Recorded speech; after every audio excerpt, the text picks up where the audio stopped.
What is aggression? Social psychologists define aggression as behavior that is intended to harm another person. Some behaviors are physical in nature, pushing, hitting, grabbing, and so on. Other behaviors are not physical but more relational, intent on hurting someone's feelings or reputation. Let's distinguish aggression from several similar concepts. Violence is an extreme form of aggression. Anger is a strong feeling of displeasure, often in response to a perceived injustice. Hostility is a negative antagonistic attitude directed at another person or group. So violence is aggression, anger is a feeling, and hostility is an attitude. In addition to categorizing an aggressive behavior as either physical or relational, social psychologists also consider whether the behavior is proactive or reactive. Proactive aggression is harm that is inflicted as a means to a desired end. In this way, it's instrumental in getting what the aggressor wants, like personal gain or attention from others. For example, making up rumors about someone to prevent other people from befriending them. This type is not provoked and is not attached to a specific emotion. It's an intentional action designed to meet a goal.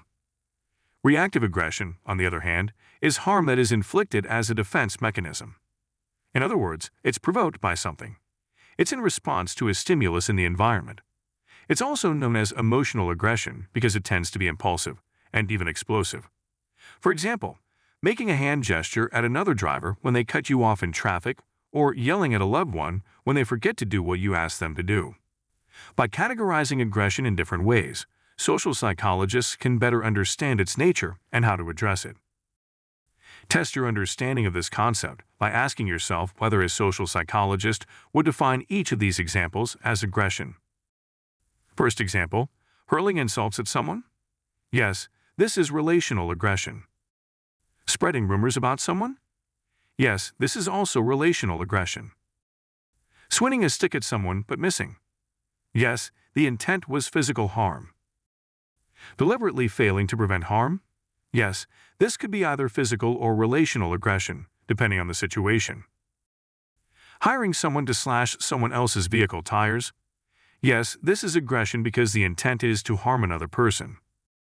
It's best described as physical aggression, although bringing in a third party could be considered relational aggression. And finally, murdering for money. Of course, this is physical aggression, best characterized as violence.